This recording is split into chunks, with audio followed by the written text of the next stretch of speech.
All right. Hey Hello. everybody, it's okay. Okay. I didn't even do that one on purpose.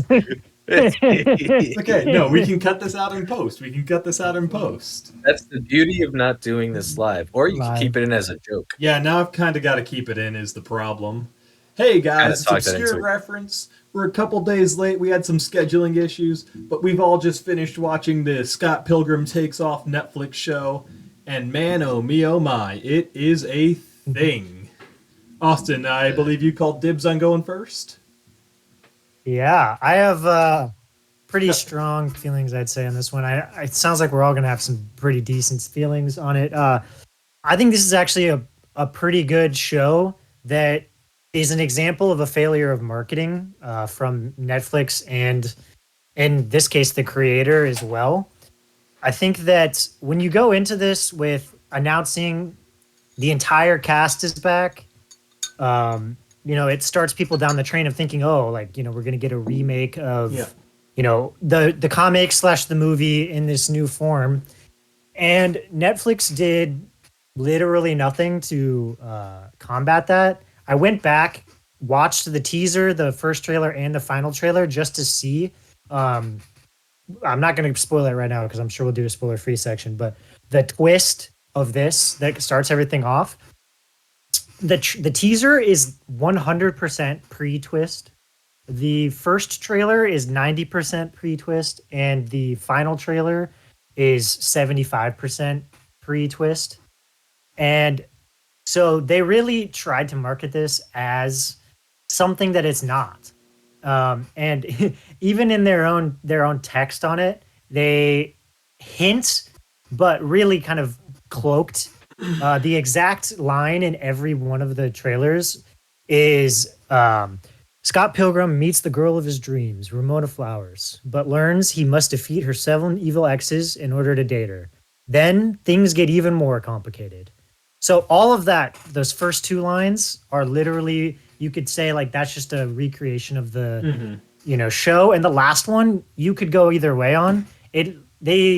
Just they tried to bamboozle everyone, and I think that that's going to do a detriment to a lot of people's opinions of this show, because I actually think that this movie, when it's not this show, God, when it's not being overly meta, actually does a lot for these characters and the main love story, and adds a lot of depth and interesting kind of meta narrative to a degree about the show.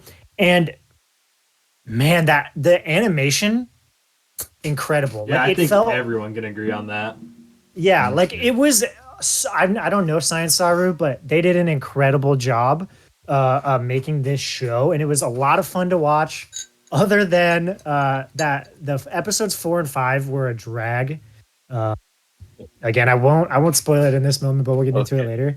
And my favorite one actually ended up being episode 3, because it explored Ramona as emotions like really well.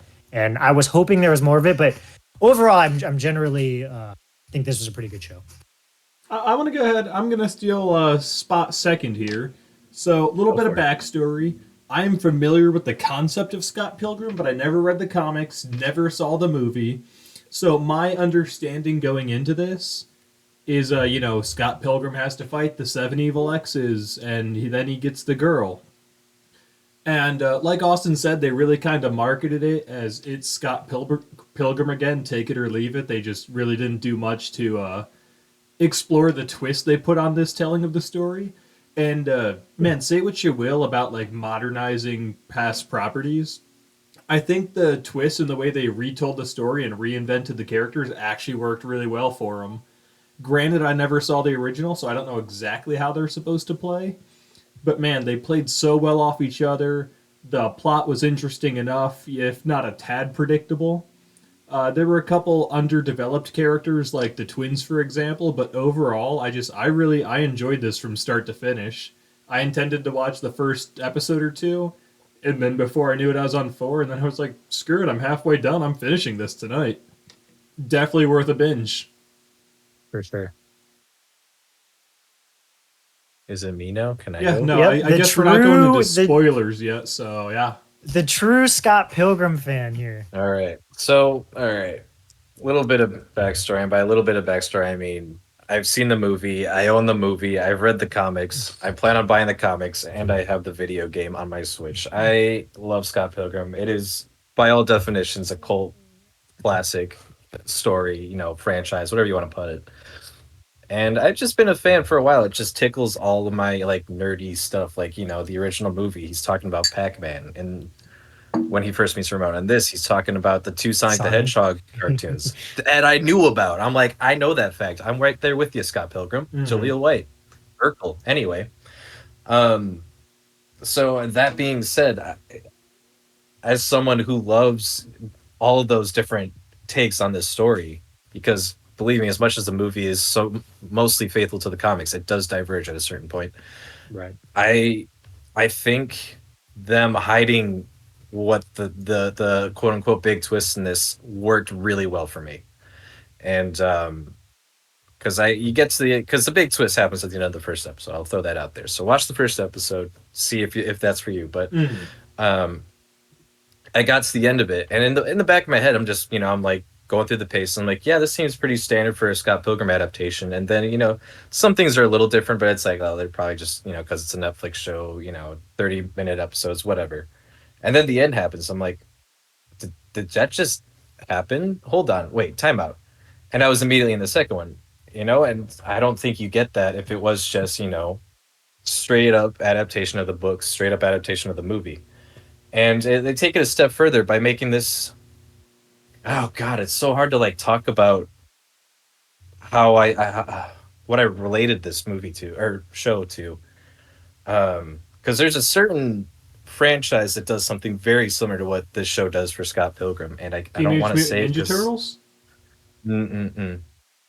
No. Actually, there's a couple of franchises that actually this kind of lines up with, but I won't say anything because I will wait till the spoiler section.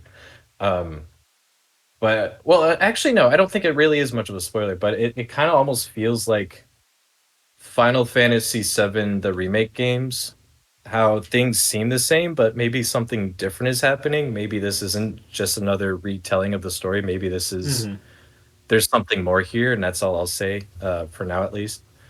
I don't. You think? Not to cut you off, but I don't know about the Final Fantasy stuff, but if it was only one episode that really lasted as the first, like actually matching up pretty much at all to the original show, it feels like less of an undertone of something different and more just literally something different.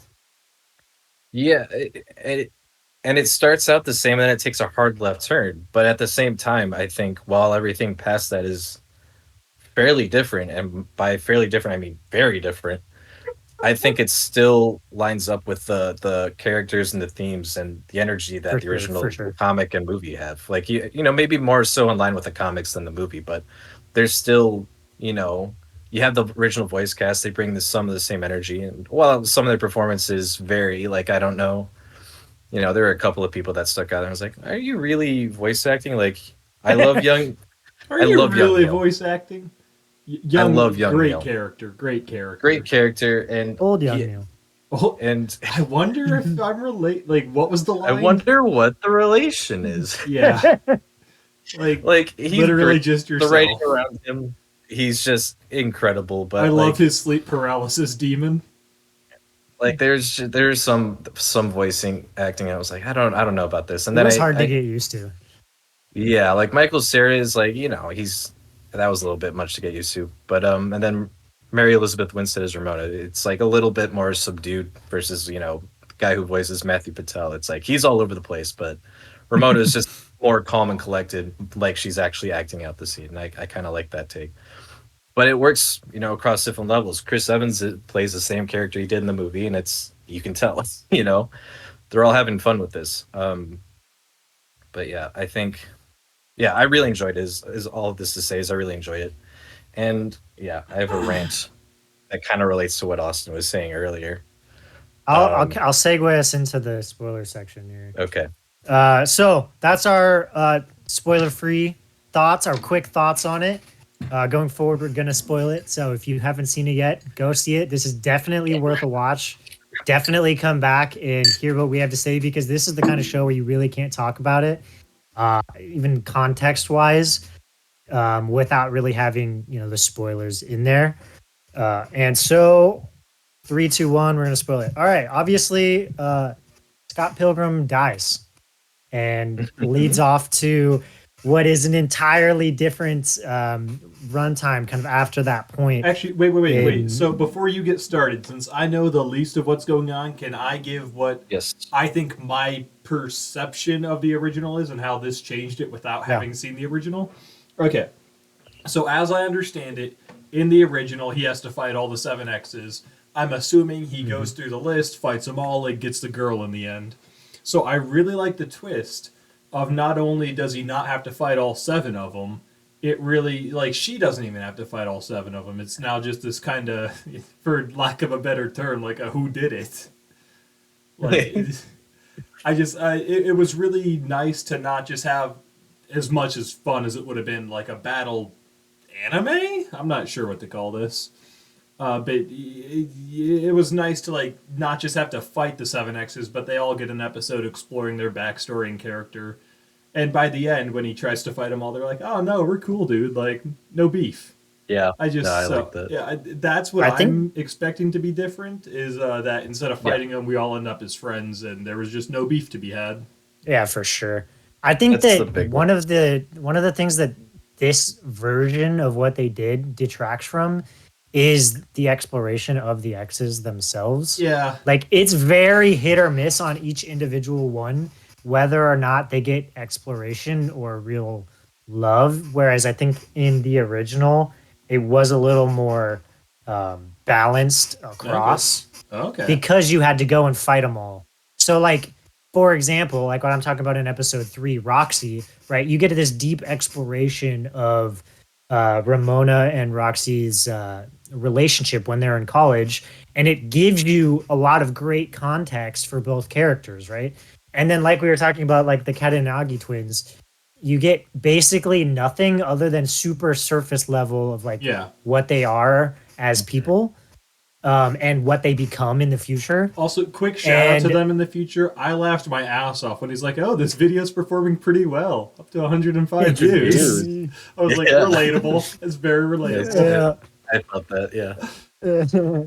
So yeah, I think that's one of the unfortunate misses that comes in this, because they spend so much time focusing on other things. But I think you give that to other areas, right? You take and you give in this different version. Yeah, and I'll bounce off that because I agree. Like some of the stuff, like in the movie, you compare Roxy in the movie to this, like she gets hardly any screen time in the movie compared to what she gets here. Even though all she gets here is like a full episode and bits and pieces in other episodes. Like that's already more than what she had. She's there for like 2 minutes, if that. But she also Um, creates the theme, right, that we get in the end for Ramona and her big realization at the end. Right, and this I almost called it a movie. This series works really well as a successor to the movies and the comics. Because if you read sure. the comics and you watch the movie, you get a better idea of who all these characters are. Because Yeah. you hardly scratch the surface with Ramona's experiences with her exes in the movie. You get a little bit more in here, but you spend a whole volume fighting each of the exes. Well, not for each ex. There's only 6 volumes, but you do spend considerable more time like getting to know the exes as well as getting to know Scott and getting to know Ramona. And I think this show does, the movie explores more of Scott, and even he doesn't have really an arc in that movie, and that's a little disappointing. And Ramona's a little bit more cold-hearted, it seems. Not cold-hearted. She's a little bit more cold in the movie compared to how she is in the show, which is closer to how she is in the comics. It gets complicated the more you think about it, but This is much more an exploration of Ramona, I think. absolutely, and I think definitely. it's for the better. I think because you don't get much of that in the movie. You get some of that in the comics, but I think I'm really intrigued by this as Brian Lee O'Malley's second take on Scott Pilgrim now that he's older and after post divorce. So I think that's So- all super interesting to look at. 2 things. One, I did not know how horny this show was. I was not expecting the bang scene in episode Some of it 1. was ridiculous, dude. I couldn't handle it at points. There were definitely points. I mean, like, don't get me wrong, it kind of set the mood for us, but I was like, oh my goodness, I was not Oh prepared yeah. for this. The It's Wallace yep. tongue action, dude. I couldn't Oh handle my it. god. We'll talk about Wallace. But yeah, no, I mean, it fit well. It didn't feel forced. It wasn't like sex position or anything, but it was just like, oh, this is a horny show. Yeah. Well, Yep. and Man, I forget where that's I the was going big with my. thing. Like, Oh yeah, wait. So my second point there, I just love that episode one, as far as I can tell, pretty tried and true to how the story was going to go, and I love mhm. the subversion that Scott from the future comes back to stop the entire first plot from happening, and that's what changes everything so drastically. I Yeah. also love the reveal that they didn't actually divorce, and he just had one fight that he blew out of proportion and was just a big goof himself. It's like, oh, will you take me back? No, after 10 years of this, absolutely not. No, and I Uh, love that. That was a really good yeah. moment for future Ramona. Also, I love the future and then the even further future characters. Like, that was just a great reveal. I thought it was interesting too. This is probably just me looking a little too hard into this, but I'm just thinking in my head, we go to the future Scott and he has the vault that he does I'm assuming a Street Yep. Fighter special move. It wasn't the Hadouken, I don't think. It might have been the Shoryuken, but Yeah, it was either pretty way, I've cool. got Street Fighter on the brain, and then we see future Scott, and he takes his shirt off. I'm like, that's just Ryu Mhm. from Street Fighter, That's what he Street reminded Fighter me 6 of. specifically. Yeah, it was like, and there's so much of that little stuff here. Like they had the Virtual Boy in the VR room, and it's like, dude, you had those in the '90s. Like, what? How is this the future? Like, Right. there's so much of that little stuff that I just love. It's like if you don't know, it's not gonna bother you, but if you get it, you get it, But and I it, love it, that. it was a very like natural change for the same story that just takes a left turn instead of a right. It was Hmm. smooth, it was And natural, and it just played so well.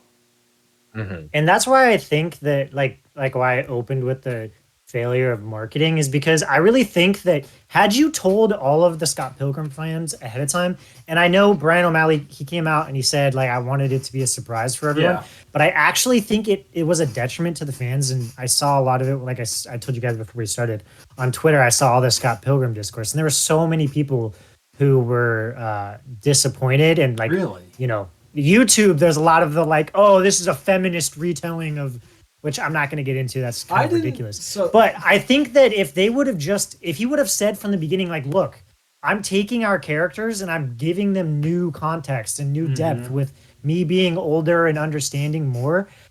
If they would have been primed for that, this works so well for that. Like, it's Right. not like this is shoehorned. It works so well, and they just weren't Exactly. prepared, I think. Here's my thing, though. Here's my thing. What was I gonna say? Oh, because I saw a lot of that same discourse, like on Reddit and a little bit on Twitter. Like it was a lot of the same comments of, "Oh, I was expecting a one-to-one adaptation. I was expecting blah blah blah." I'm like, and so they just clicked off and they Hmm. didn't even try to watch it, and that really pissed me off. I'm just thinking about like, For were we sure. ever promised that? Like, I get the promotion for this never truly like said, "Hey, this is going to be different." But there's nothing in that promotional material to suggest that maybe it is going to be the same story again. Like I think you that bringing watch, back the entire cast is mhm. is too much to not say something. I think that's the real problem. To me, it's just looking at because I went and watched the trailers and teasers too, and I'm like, well, a lot of this, the only time you see Scott fight is when he's in the future, and when he's fighting Matthew Patel. And granted, if you don't know, you haven't seen the show, you see him and Ramona fighting in the future, and it's like you don't really make anything of that because they fight together in the main story too. Like it's not, you don't think of anything of that. So I can see how people might have jumped to those conclusions. It's just not getting that. It feels like as a Nintendo fan, and bear with me here, it feels like Nintendo fans hearing there's a new Nintendo Direct and getting excited, thinking, "Oh my god, Metroid Prime 4, uh, Pikmin 5." I know 4 just came out, whatever. And we just start setting sky high expectations, and then when it doesn't deliver because we're not keeping our expectations realistic, and granted there is a little bit of a divergence there from the point I'm trying to make it. We're setting our expectations differently, and then we get something that is also good, but then we see that it's different than what we wanted, and then we just ignore it, Well, I and think it it just. would be more like if there was like a leak that like from an unknown Mhm. source, right? A leak that said Pikmin 4, Metroid Prime 4, all were gonna come in this Nintendo Direct. and then they didn't come, and Nintendo didn't say anything. Yeah. So I'm Yeah, gonna and jump I off of. guess that's Okay, pretty no, never accurate. mind. That's fine. That's fine. That is pretty. That's pretty good too. I think a lot of it. It just feels like a lot of it was the fans getting themselves hyped up for a For one-to-one sure. No, adaptation. that is At that definitely what it is. Because there's nowhere where it says this is going to be a remake. You're 100%. Like, I think it's a little bit of everything, but I think that Netflix should have seen this coming. Like, I mean, it's not like they're To an new I'm to the sure extent. they block. did. I'm They Yeah. sure they they did. they do all of these things with all of these, big properties, and I like they got so much love from reviews. Like, if you looked at any of the like professional like movie Mhm. show reviewers, everyone loved it because Yeah, it truly is really good. it's worth it. Yeah. And Yeah. but the fans, from what I saw, not on the same level. See, Yeah. I get like the initial hatred of a feminist retelling because you get the female Ghostbusters and that just was barely enjoyable. You get Velma, and I don't know anyone who viewed that show positively. But I don't So think this bad. was just like an outright feminist retelling. It's Like not. there was It's no not. leftist propaganda. There was no like Scott Pilgrim loses every fight and Ramona has to come save him because of girl power. Like it just removed him from the main narrative. Like as soon as he shows back up at the end, he's in every scene. You know, he's the main character, and we realize he's the entire plot behind the entire series. But it's like Austin said, it's just a way to explore the other characters in more depth and give them a new narrative and goals. And my goodness, it was just so interesting. And at no point was it like shoved down my throat, like, oh, look at the women. The women are doing everything. The guys were equally important characters. Like, Wallace was amazing. Young Neil, Mhm. everybody played so well. It wasn't feminist, there was just a female protagonist. Get over yourself. It's Yeah. very surface level for sure. Like it just pisses me off seeing people saying, "Oh, this is bait and switch garbage," and feeling the need to Right. shit Yeah. on the show that's No, no, actually no. quite good. I am sorry that your girlfriend broke your heart, but you were being future Scott Pilgrim right now. Like, just get over it. Like, No, for real. you got hurt once and you won't let it go. Yeah, like I'm looking at the Metacritic right now for this show, 82 from for the critic score, and then the general audience the user score is 6.5. And just looking at the front, there's like a 2 and a 3 at the bottom here, and then the 5 and a 6, and it's all same thoughts. Like this isn't what they advertise, and it's like, well, they never told you it was going to be that. You're just upset it's not what you wanted. Exactly. But So who wants a one-to-one retelling? If I wanted that, I'll just go read the Mhm. comic, watch the movie. I don't want the same And that's property again. Give me something that's my fresh, and thing. this is what it is. It delivered perfectly. For here's the exact same thing rewrapped better. I don't know better, Yeah. but different, equally enjoyable. Different, yeah, and because I'm right there with you. Like we have the game, we have the books, we have the movie. Like all tell the same story more or less. And you have this, and it's It's such a fresh take. it's like a sequel slash remake at the same time. It's why I was alluding to the fact that it's like Final Fantasy VII remake, because that game might be happening as a result of the original Final Fantasy VII. Same thing with the Evangelion rebuild movies. Like it's a different take on a familiar story, but it takes a turn at a certain point, Okay. and I really like that. I think it works, especially because we grab. You can debate if they're actually the characters from the original story or not, but you get future Scott back, and he's like, well, and it just works on that level for me. So because Quite well. I'm me, I tried Mm-hmm. so hard not to enjoy this. I tried so hard to find every plot hole I could, and my Yeah. God, did I come up short. I only got one plot hole, and it's a very minor one. So in like the last episode or something, second to last episode, we get a flashback of Ramona at the Rocket concert, and she sees the robot running in the crowd, and then investigates all of the ex-boyfriends except the ones who built that robot. And sure, maybe you didn't know that was their robot, but you certainly knew they were smart enough to make robots. And it's not a plot hole that we didn't see that at the beginning, because that would have been a dead giveaway to some extent. But I don't know, it just bugged me that it wasn't referenced and that she didn't connect the Well- dots on, oh, my evil ex-boyfriends are attacking. I wonder if there's robots involved at all. She just let that one slide. I really think that is a little bit. It's actually a little bit larger of a hole than you're making it out to be. Okay. Because the show itself is referential to this whole thing. When she literally has, can't remember who it is, Stacy or someone like that, literally like say to her, like, you've gone through all this time, you've only talked to two people, and you didn't even think about talking to these people, and it's like this is where the show got overly meta for me. Yep. And I know, like, for John, it'll be a little bit hard for you because you don't have as context, and I'm sure Patrick has even more context than I do. But like, I thought that episodes 4 and 5, like, actually at one point I wanted to stop watching in the middle of episode 5 because Which one was 5? that. So 4 and 5 were when they were doing the movie. Okay, yeah, gotcha. So that was I'm not I don't know if you knew or didn't know this, John. So I'm not going to try and pretend either way. But they were pretending to make the movie that actually was made. Yeah, no, I So got obviously that. Edgar Wrong and all of that. You're It wrong, got yeah. it got so referential at points that I was like, I can't handle this. Like, it's just annoying. And I kind of, like, in the middle of episode 5, like I said, I almost wanted to shut it off. But it was saved by the fact that episode 3 was so good. I loved the anime. Mhm. And we were gonna do this, so I knew that I was gonna have to finish it.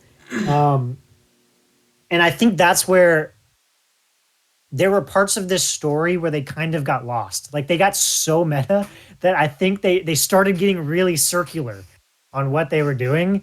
And it brought it all together at the end. And I thought that the last episode was really good and a lot of Yeah. fun to watch. I mean, it was basically a giant beat 'em up, right? But between episode 7 as the build up to the final episode and then episode 8, I thought they closed out really good, but they did I think they meandered and kind of got lost a bit in the meta narrative in the middle. Two Yeah. more issues I found. One, when Scott's friends show up at Ramona's house with information on the Scott case, she's like, "What are you doing here?" She's like, "Well, we have information, but we didn't have your phone number. How the hell did you have her address?" And two, like at the end when they're fighting future Scott, why are they there? I get that he teleported them, but why did he bring them all with the X's and nobody else in the theater? I don't know. It didn't seem like the 14 of them or something, fell through a portal. It seemed like they were just there suddenly. Don't know why nobody else Yeah. was there. Don't know why it was, exclusively them when it Well, could have he just said been Scott. super duper fragilistic old Scott Pilgrim said, like, the way that he realized after pulling just Scott into the future that didn't work, and so he had to get rid of everyone to that's fair. ensure that the things didn't happen the way they did. I feel like getting rid of Ramona's the real key there, but sure, why Right. not take out her X's? He just to basically be was like, safe? "I've gone crazy, and I'm just gonna, like, full murder He everyone." did go so crazy. There's absolutely I'll no chance. I'll grant him a slide on that one. But yeah, I'd say Yeah. my only other, like, it's not even a complaint. It's not a plot hole, and I get that they were going away from the fighting in this show. But man, the choreographed fighting, especially like Matthew versus Gordon, I forget his actual name or whatever in the show. Gideon, Yeah. I know what you like mean. that was awesome, and he breaks out Gordon like Goose. the angel ghosts or whatever, and they're shooting fireballs. Yeah. Man, like the fights were so cool. They obviously have like super badass powers. I just wish we got to explore that more. Yeah, Which I'm that, sure that I was can the find fun in part. the other properties. Oh yeah. No, that's what I loved about this is because we don't have Scott going from Evil X to Evil X and taking them all out. Like, we have Matthew Patel around for the entire thing, whereas in the movie he again shows up for 5 minutes and that's it. Mhm. So you get to see him take on Gideon. While I'm not entirely convinced that he could actually defeat Gideon, you do see them both exhaust their movesets from the movie, from the comics, from the games even. And it's like, this is cool. Yeah, Like, yeah, you know it was who these really characters cool. are. I So was pretty it's confused cool. though. I did not get for the longest time that they're in some kind of video game reality. I was just like, wait, this Oh, yeah. happens? This is just regular physics? I love that they're in It's like a one video thing- game world Mhm. that's the real world at the same time. That's a pretty cool idea just for the series as a whole. That's a great concept. I do. It's a lot Yeah, of I do fun. think that the movie does that better, and I'm sure the comic does it Comic does well it. as well. Yeah. I do miss, like, talking about the Gideon fight. I do miss the, like, final boss aspect of him sitting on his really large, like, pyramid Mhm. throne in the movie, and how It's- like it really yeah. resembles the final boss. Like, he's super real, like, over the top. I do think that we get it in a different way, right? Like with Yeah. old, super old, mega old Scott. On the movie. But I do miss that version of Gideon as well. thought it was interesting. I don't know if it was actually revealed in the comics if his name is Gordon Goose. It might be. It's been a minute since I've read that, but I don't think his relationship with Julia is super well explored in the comics. So I think that was really cool touching on that because she's also kind of twisted in her own way, and I think it's Oh yeah. perfect that they brought her back. It was just fun seeing all the characters interact because you don't see Lucas Lee Yes. and Gideon hang Mhm. out in Yeah, any that was so other cute, version of the story. honestly. And Okay, then Lucas you Lee, have he gets fired from the movie. what? How does he lose all of his money? Like, he's still a millionaire with a mansion. Why is he just suddenly penniless because he was kicked off the movie? Doesn't He make was any already sense. going for it before he lost the movie. Yeah, but They're just like saying, sell your house. You know, you still. He was a millionaire before this. yeah, well, whatever, that was It's his whole just like Shut an shtick. up. Good expedited version reference. of the like. It's an expedited version of like the story of like when the average time before an NFL player after they leave the league Yeah, goes yeah, bankrupt is 4 months. It's like an mhm, expedited version of Wow. that for the show. Really? I didn't realize yeah, it was that short. oh yeah, Yeah, that's like the average. It's bad. How? yeah. All you have to do is not spend literal millions of Well, dollars and you're remember fine.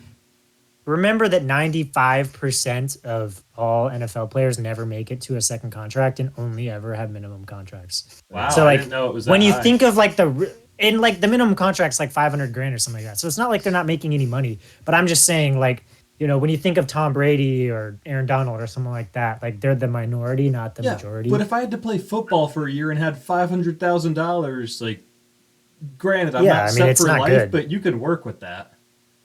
Yeah, it's Anywho, not a good we're it's way not a off good topic. We're statistic. talking about the NFL here. Did y'all notice a couple of Edgar Wright mainstays in this show? I don't know what that Yes. means. So the security guards. Did Yeah, you notice the Ah, voices of the security guards? I didn't notice their voices, but I'm gonna guess that they're recurring characters, or at least voices. Simon Pegg is one of the two security guards, and I can't Nick remember the name of the other guy. You're gonna Nick have to remind me, Frost. Pat. Nick Yeah, Frost, he was the one I recognized first. I'm like, that sounds like Nick Frost. And then I rewound and I'm like, that's Simon Pegg. No fucking yeah, way. Yeah. That That's was such a great. fun little reveal. I love when And, shows yeah. can just like insert their regulars without being noticed. and it's just kind of a little extra cathartic because they're not in the Mhm. original Scott Pilgrim movie, but they're in almost every other Edgar Wright movie. So I just really like That's that touch. good. Good for them. The only reason I even noticed was the credits because I was waiting Yeah. for like the next episode and I saw Simon Pegg's name. I was like, wait, what? Hold on. Time out. Yeah. Also, every time Wallace spoke, all I could think of was Kieran Culkin's character from Succession. I'm like, they're just the same person, except one's not gay. They're Which both extremely. one? Of I- all of the characters, I every single time that Wallace talked, I actually just pictured Culkin. Like some Yeah, of them it didn't 100%. work, but him, I kept remembering him in the movie, and like just picturing him actually over Yeah. the anime. So like he is very much that character. It works so well. He is, he continues the trend of being the best character in every Scott version of this story. So like, I'm all for it. They continue one of my favorite gags from the original series, where in the movie it's Stacy who's like, yeah, Wallace, stop making my boyfriends gay, and here it's Envy, when he turns the vegan gay. Envy was I love that. absolutely the least necessary character. Like, she didn't And that actually do Yeah, pisses she me anything. gets limited. It doesn't She got piss me off. limited. It was disappointed for sure because she's really, she gets a lot more, and I think a lot of it is Okay. because Scott's out of the picture for most Yeah. of the time, and they have history. So, and there's another And character that got cut from this. She's not in the movie either, I don't think, but she's in the comics and she's got history with Scott. And you see her for and like they 2 seconds. they blanked Black Sheep, dude, No, they played it. very lightly. It was It the was crowd not- singing it. It wasn't her singing it. Yeah, that's what it was. I was pissed, dude. I was happy it was in there, They also had, speaking of references to the movie, they had the bread makes you fat bit in Yep. there. I'm like, thank you. Love that. Okay, so that's a reference to the movie. Yeah, that was a meme Okay. that spread around, because Ramona's like, yeah, bread makes you fat. Or no, it was like garlic bread makes you fat. And Scott's Yeah. like, bread makes you fat? And then I'm definitely gonna have to watch the movie.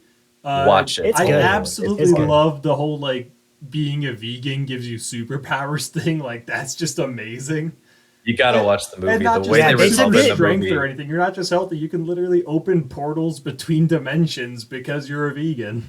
I love I it. need you Yeah, to there's watch. even more to it in the movie too. I You need can't to watch wait. the movie. Don't The worry, way I'm he going resolves to. it. This Oh, has it's turned so me on to funny. Scott Pilgrim for sure. 100%, dude. It's so funny. I know that I can't say it now because John hasn't seen Yeah, it, but the please way don't that spoil me. resolves, It's so funny. I wish that they showed up in this one. That would have been such a I would fun have loved character. that. I would have loved that. I was waiting for it. I'm like, oh, it didn't happen. That's fine. This is almost Yeah. better. Almost. I will say too, keeping all the characters alive and having them all intermingle in different ways was a lot of fun for me. Who's read the comics and watched the movie and knows these characters fairly well by this point. Like, you don't see Knives interact with Steven all that much in the original series, and yet they have a Broadway show together. And Mhm. same with Lucas and Gideon, and you even have that bit between Roxy and Kim where they kiss, and it's like, is Kim actually No. gay? I wouldn't have guessed that. And then it's like, nah, No there are sparks. no sparks. I So love the I ending just with really like Wallace where that. it's like, wait, sparks are real? Because that's a That very killed me. real reaction you would have That if that killed Even me. the most cynical characters. Even the most cynical characters. It's so good. It's so good. Through I and loved a through, lot of I'm this. going to give this show 9 out of 10. Very much enjoyed it. Yeah. I think some characters got shortchanged, like Stacy and For sure. Envy, but at the end of the day, I had such a good time with this show. Okay, Like, And wait, Anna so Kendrick's character. you guys might know this better than me. Is this season 1 or is this the series? Is there going Well, to that's be where more? I was gonna get to Ooh. that. So yeah, let's. How do you Pat, possibly finish on your explore overall beyond this? review. I'll get mine and we'll go. Yeah, so yeah, again, some characters got shortchanged, like Stacy Pilgrim and Envy. They could, definitely could have used more time with them, but yeah, I liked what we got, and I really, if I had to give it a number score, I'd probably give it a 9 out of 10 as well. We know I don't do numbers. I think we're all about the same level. Austin really can't good. count, confirmed. That's accurate. What comes after 2, Austin? 4. He's No, not wrong. It does come He's after right. 2. Oh, Yeah, if you were one of the people who were like, this isn't the remake that I was looking for, I implore you to go back and give it another try. But now, after finishing all that, we'll talk about the post credits. Kind of, it was like 2 seconds into the credits yeah. scene, and what that means for the future. Obviously, they did a little like cut of Stacy and Gideon plotting for their. He was faking his first plot, which was his second plot, which this is now his third level of his plot. Sure. I know that I saw Brian and Lee O'Malley said at the moment there is not currently a plan for season 2, but that very much could be wordplay of like they just didn't see how they need to see how good They want to this is going to be, and then they'll greenlight 2. It doesn't necessarily 100%. mean there won't be. I'll be honest. As much as I 100%. loved this, I don't support season 2. Like, it's not the original story. Obviously, they can do a retelling and it works. But you've told the story. You've used the characters. You go any further than this, you're just now going beyond the universe. It's not just parallel universe to the original. It's just expanded universe. And if there was room for an expanded universe, then I feel like the comic could still be running. I think this is a project where you came to do what you did. You did it very well, but you push it, and it's just going to taint your reputation. You walk away from this as a job well done, I say. I'm going to push back a little bit. There's some stuff in development, especially for Scott, because he was gone for most of the show, that we didn't really get in this show. And I think you could totally bring him in and then bring the character that I was hoping to see a little bit more of, but again, you only see her for like a second, and it's just a cameo. So I think you could also work in Envy and Stacy in that way, just by bringing Scott back in, making it more important. I don't know if it'll live up to what this season was, because I think it's such a strong follow up to the movie and original graphic novels that I don't know how you could follow that up. But like, I also find myself just having fun spending time with the characters. So I guess any excuse for that, I'll at least have a good time. So if we don't get a second season, I'm not going to be upset. But I'm also kind of, if we do, I'm all in. If I anyone think can do I it, could it's go these either guys. way. Yeah, I think I could really go either way. I think Wallace. there's strong. I think you both have strong arguments, and I'll add a little bit to both. I think conservatively, you can say like 90% of the time it doesn't work if you continue this, and so you take the win and move forward. I'd also say that this needed to be a resounding success to get everyone to come back because you have too many really popular and famous voice actors that if it's just like good but doesn't get the fan love, that they won't make it because they just won't be able to get everyone to come back. However, now on the like positive side, this kind of reminds me of the CW crossovers in that like the feeling I got, when you watch the individual shows back in the day is like this is really fun, and then you get to see all of these people like cross over in fun ways and interact with each other, and you're like, this is so much fun. And so like Mhm. being able to see more of that would be really cool. Obviously, like you're saying, Patrick, you know, if you like in the context of it, right? Say we get a second season and you explore the characters that we didn't get to see in this one. Now the narrative of this show overall changes, right? Because you can say, like, you're not saying only some characters got full exploration. You're saying they all got exploration. It's just, over the arc of the entire show. So I could go either way on it. If there's more, I'll watch it. If there's not, fair enough. You take the win and you move on. Because, like I said, it's kind of like it was a reviewer win, but not as much with the fans themselves. And so maybe it'll become a cult classic like the rest of this. It's like, it hits in a weird way. And then people over time, after they get over themselves, come back and they're like, oh shit, this was actually like really good. And I was just being a little ridiculous at first. I will say real quick, the cast really like hanging out with each other, so I could see them taking less pay just to do more of this. I think the We'll issue see. is not pay, but timings, right? But schedules, yeah, that's a good point. Like Yeah. schedules becomes the real problem with all of these things. And it's like, if you're a super success, right? It's like you obviously are going to do this again because it's a bump to everyone's career. Whereas like if it's middling or like, we think it's good, but not everyone does, then you run into more issues where it's like, how do you hierarchically think of this in terms of your career, right? Yeah, I have to wonder if the scheduling was why we didn't have as much envy because Brie Larson was busy with Probably. other things. I have to imagine that had to play some Oh, part of what's it. she been in recently? Oh, the Room. The thing was that like- made her famous, like Oh, hi, really long Mark. time ago, that really put her on the scene. Yeah, different Room. I will say Yeah, too, real different quick. Entirely Jason- different theming. Like Completely same different. movie, Everything's different. Honestly, if you think about it. Okay, I'm not gonna get into it. I real quick. It's funny to me. I forgot Jason Schwartzman was in this, and then I went and saw the new Hunger Games, and he's in that, and I'm like, a lot of Jason Schwartzman this weekend, and some of it worked. Anyway, All right, it guys, all worked for but, me. Who am I kidding? So that's our quick hand review of Scott Pilgrim Takes Off. Honestly, I think overall we can all confidently say numbers 9 out of 10. Except Austin, he gets 2 out of 4. What is Yep. some Metacritic, you cowards? 4 out of 2. 4 out of 2. Fantastic. There it is. Anyway, guys, highly recommend this show. If you have Netflix, go check it out. If you don't have Netflix, sail the high seas, my dudes. But that about wraps up our thoughts. If you're enjoying the content, please consider hitting that subscribe button down below. Become a subscribing dibbler today. If you're not ready to do that, we'd always appreciate a comment like down below. Let us know your thoughts on us as a whole. But stay tuned because we've got plenty more movie and show reviews coming at you and lots of gameplay as well.